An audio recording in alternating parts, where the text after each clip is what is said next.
कभी अगर एटीट्यूड रखना हो तो एक बाज की तरह रखना, क्योंकि आसमान में वैसे उड़ते तो कई पक्षी हैं, लेकिन बाज उन सभी पक्षियों और आसमानों का राजा होता है। क्योंकि बाज का एटीट्यूड बाकी पक्षियों के बीच रहना, साथ उड़ना या उनके जैसा बनना नहीं होता, बल्कि वो अकेले उड़ता है और सभी पक्षियों से सबसे ज्यादा और ऊंचा उड़ना उसका लक्ष्य होता है। आसमानों में इतना ऊपर चले जाना जहाँ उसे कोई टच ना कर सके, कोई डिस्टर्ब ना कर सके और ना ही उसे कोई चोट पहुंचा सके। क्योंकि जब एक उड़ते हुए बाज की पीठ पर बैठा हुआ कौवा उसे चोंच मारता है, उसे परेशान करता है, तो उस कौवे से लड़ता नहीं, उसे कोई रिस्पॉन्स नहीं देता। वो बस चुपचाप अपने पंख को फैलाकर आसमान में ऊपर और ऊपर उड़ता चला जाता है। बाज आसमान में जितना ज्यादा ऊपर जाता जाता है, उस कौवे की परेशानी उतनी ही बढ़ती जाती है। वो ऊंचे आसमान में सांस नहीं ले पाता और ऑक्सीजन की कमी की वजह से वो कौवा बेहोश होकर अपने आप गिर जाता है और बाज उस कौवे के चोट से होने वाले दर्द से मुक्त हो जाता है। दोस्तों, हमारी जिंदगी भी कुछ ऐसी ही है। यह कौवा आपकी लाइफ के सारे चैलेंजेस को दिखाता है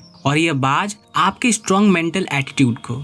एक बाज की तरह जिंदगी के आसमानों में मुश्किलों के बादलों को अपने पंखों से चीरते हुए ऊंचा उड़ना सीखो, ताकि आपके ये सारे चैलेंजेस अपने आप ही गायब हो जाए। जब लोग आपको ताने कसे तो उससे और ऊपर उड़ते जाओ। जब लाइफ आपको सामने से चैलेंज करे, उससे और ऊपर उड़ जाओ। जब आपको जिंदगी में एक के बाद एक प्रॉब्लम तोड़ कर रख दे, और ऊपर उड़ जाओ। एक बाज की असली पावर उसके पंखों में है। अगर वो अपने पंखों को नहीं खोलेगा तो उड़ नहीं पाएगा। वैसे ही अगर आप अपने माइंड को ओपन नहीं रखोगे सीखने के लिए, इम्प्रूव करने के लिए, स्ट्रांग होने के लिए, तो आप कभी नहीं उड़ पाओगे। एक बाज बनने के लिए आपको बाज के मेंटल एटीट्यूड को सीखना होगा। बाज जैसे मेंटेलिटी और माइंडसेट को डेवलप करना होगा। बाज को तूफान पसंद होते हैं। डॉक्टर एपीजे अब्दुल कलाम ने एक बार कहा था, all birds find shelter during a rain but eagle avoids rain by flying above the clouds. यानी जब आसमान में बादल छा जाता है, कुदरत की तरफ से एक तूफान आने की इशारा होता है, जिसे देख बाकी सारे पक्षी छुप जाते हैं। एक बाज इस तूफान से डरता नहीं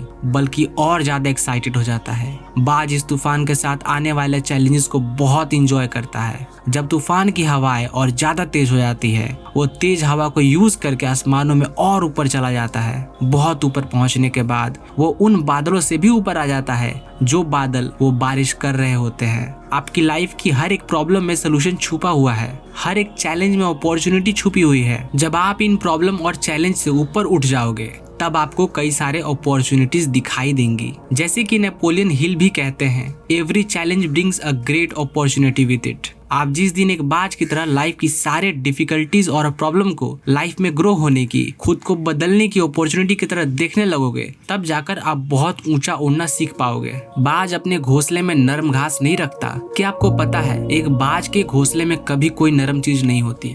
वो अपने घोंसले से उन घासों को निकालकर फेंक देता है जो उसे आराम करने पर मजबूर करती है, क्योंकि वो एक बाज है। घोंसले में बैठना उसकी फितरत नहीं बल्कि आसमान में उड़ना ही उसका लक्ष्य है। कहीं वो अपने घोंसले में ज्यादा कंफर्टेबल ना हो जाए, इसलिए वो अपने बिस्तर को भी जितना हो सके उतना कांटे भरा रखता है। बाज के जब बच्चे होते हैं तो उनके लिए वो नरम घासों से भरा घोंसला बनाता तो है, लेकिन जैसे जैसे बच्चे बड़े होते हैं वो उन बच्चों को घोंसले से बाहर निकाल देता है और कुछ नरम घासों को भी निकाल देता है। पर जब उसके बच्चे वापस आते हैं, उन्हें वह घोंसला थोड़ा अनकंफर्टेबल लगने लगता है, पर वो उसमें भी आराम करने लगते हैं। कुछ टाइम बाद वो अपने बच्चों को फिर से उस घोंसले से निकाल देता है और सारी नरम घास को निकाल फेंकता है। उसके बच्चे फिर वापस आते हैं और ये साइकिल तब तक रिपीट होती है जब तक कि उसके बच्चे घोंसले से बाहर जाकर उड़ना ना सीख ले। और एक बार जब वो उड़ना सीख जाते हैं तो वो समझ जाते हैं कि घोंसले के कंफर्ट में रहने से ज्यादा आसमान में उड़ना ही उनका असली मकसद है। एक बाज भी इस बात को समझता है कि कंफर्ट जोन उसके लिए कितना खतरनाक हो सकता है, पर हम इंसान अपनी लाइफ को जितना हो सके उतना कंफर्टेबल बनाते जाते हैं। भूख लगी है तो ऑनलाइन खाना मंगा लिया, बोर हो रहे हैं तो रील स्क्रॉल कर लिया। ये सारी बड़ी बड़ी कंपनीज आपकी लाइफ को जितना हो सके उतना ईजी और कंफर्टेबल बना रही है और ये आपको जितना हो सके उतना वीक बना रहे हैं। आप जितना ज्यादा कंफर्टेबल जोन में रहोगे, आप उतना ही ज्यादा आलसी होते जाओगे और आपका फ्यूचर उतना ही ज्यादा अनकंफर्टेबल और मुश्किल बनता जाएगा।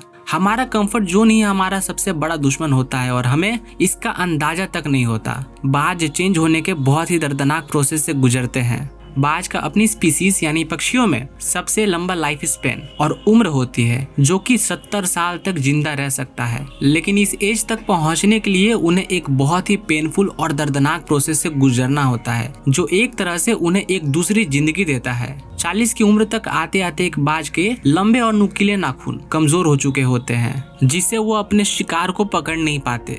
उसकी नुकीली चोंच अब मुड़ चुकी होती है। उसके पुराने सारे पर उसकी छाती से चिपक जाते हैं जिससे उसे उड़ने में बहुत दिक्कत आती है। अब बाज को एक चॉइस लेनी होती है, या तो वो वैसे ही मर जाए या फिर अपने आप को एक पेनफुल प्रोसेस से गुजार कर बदला जाए, जिसे करने के लिए वो अपने घोंसले में जाता है और अपनी चोंच को तब तक पत्थर पर जोर जोर से मारता है जब तक कि वो टूट नहीं जाती। फिर वो अपनी चोंच को दोबारा बड़े होने का इंतजार करता है और चोंच ग्रो होने के बाद उस चोंच को यूज करके अपने नाखून उखाड़ देता है और उनका दोबारा ग्रो होने का इंतजार करता है। जब ये हो जाता है उसके बाद वो अपनी चोंच और पंजों से अपने पंखों में से मोटे मोटे फेदर यानी पंखों को तोड़कर निकाल देता है और सिर्फ हल्के फेदर को रखता है। इसके बाद बाज अपने रिवर्ट की सबसे पहले उड़ान भरता है और खुद को जीने के 30 और साल दे देता है। बाज अकेला ही क्यों उड़ता है? एक बाज बाकी सारे पक्षियों में सबसे ऊंचा उड़ता है जिसके लेवल को कोई दूसरा पक्षी टच नहीं कर सकता। बाज मानता है कि वो बाकी सभी पक्षियों में सबसे सुप्रीम यानी ऊंची श्रेणी का है, इसलिए वो हमेशा अकेले ही उड़ना पसंद करता है। एक बाज कभी किसी चिड़िया, कबूतर या कौवे के साथ नहीं उड़ता, या तो वो बाकी बाज के साथ उड़ता है या फिर अकेले, पर कभी किसी छोटे मोटे पक्षी के साथ नहीं रहता। अगर हम सभी पक्षी हैं और आपको सभी पक्षियों से बेहतर और सुप्रीम बनना है तो आपको अपने आसपास के छोटे मोटे पक्षियों यानी छोटे सोच और कम एबिलिटी वाले के साथ नहीं, उनसे ऊंचा उड़ना सीखो। अगर आप लाइफ में कुछ बड़ा करना चाहते हो तो उन लोगों से दूर जाना होगा जिनकी सोच छोटी है, जो कभी कुछ बड़ा सोच ही नहीं सकते। जो लोग आसमान में ऊंचा नहीं उड़ना चाहते वो आपको भी जमीन पर रखेंगे, बेशक आप अकेले क्यों ना पड़ जाए। अगर आप ऊंचा उड़ना चाहते हो तो आपको उन लोगों से ऊपर उठना पड़ेगा जो लोग खुद तो नीचे रहते हैं और आपको भी ऊंचा उड़ता हुआ नहीं देखना चाहते। एक बाज की तरह स्ट्रॉन्ग विजन डेवलप करो। एक बाज अपने शिकार को 5 किलोमीटर दूर से देख लेता है और जब वो अपने टारगेट को लॉक कर लेता है, जब उसका गोल एकदम क्लियर हो जाता है, फिर उसे फर्क नहीं पड़ता कि रास्ते में क्या है, कितने पेड़ है, कितने लोग हैं, वो शिकार कितना खतरनाक हो सकता है, वहां तक पहुंचना कितना मुश्किल है। वो कुछ भी करके अपने शिकार को पकड़ ही लेता है और अपने गोल को अचीव कर लेता है। एक बाज कभी इस बात को लेकर परेशान नहीं होता कि उसे अपना खाना कैसे मिलेगा, वो सरवाइव कैसे करेगा, किसी ने उसके लिए पानी भर के रखा है या नहीं, उसके लिए खाना डाला है या नहीं। वो बस उड़ता है और अपने खाने की तलाश में निकल जाता है। अपने शिकार का वेट नहीं करता कि वो खुद चलकर उसके पास आएगा, नहीं, बल्कि सही मौका देखते ही उस पर हमला कर देता है। इस मेंटल एटीट्यूड की वजह से ही एक बाज 70 साल तक सरवाइव कर पाता है। बाकी पक्षियों की तरह भूखा नहीं मरता। आपको भी अपनी लाइफ का एक विजन तैयार करना होगा। आप जो चाहते हो उसके लिए काम करना होगा। कोई सामने से आकर आपकी लाइफ नहीं बदलने वाला। आपको खुद अपनी लाइफ की रिस्पॉन्सिबिलिटी लेकर खुद को चेंज करना होगा। एक बाज कभी भी मरे हुए जानवरों को नहीं खाता।